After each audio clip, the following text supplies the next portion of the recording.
Hi everyone, I'm Anye Biamby, and today we'll be discussing access control. This is the agenda for today's presentation. And we just heard from Katoya, Katya, and Elena, and they describe about putting yourself out there to get a job, and after getting after doing your job research and you getting the job, and then Elena, she just discussed the security behind all the hashes and things like that. So today I'm going to be discussing access control, and we all know what access control is. So basically, access control is the process of getting when you get access to a system. So you have to get like some kind of form documentation to prove that you are who you are in order to access whatever system that you're trying to access. So my presentation mostly will be about, the animation of access control. And, we have like three types of access control. We have physical, and we have administrative, and we also have technical. And the animation I'll be showing you guys will be describing the access control from physical, logical, technical, and all that.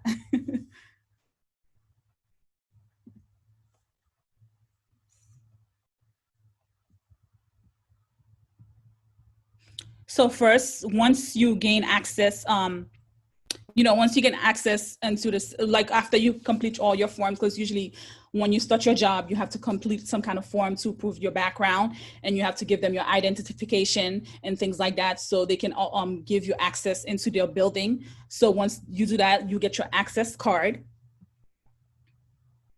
And usually you can use either, via facial recognition, or you also get like an actual key card or your touch screen as well. So you enter into your workplace building, swipe your card to get access into the system. To get access into the building, to the elevator. You get into work.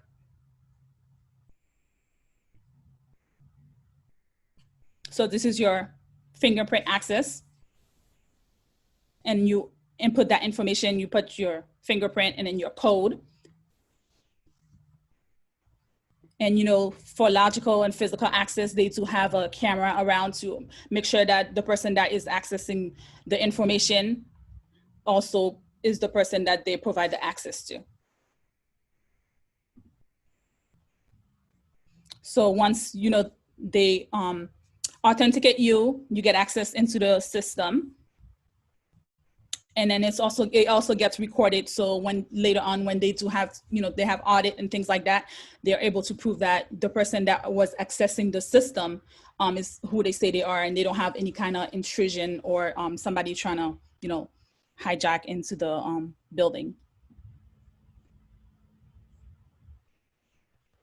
So this is where somebody's trying to hijack into the building at night. Then they get a security alarm system that's sent to the management. Management notifies, and they let you know that somebody's trying to access that does not have access to the building. And next thing they'll usually get prevent the person from accessing the system. So either the police or security will come and try to escort the person out.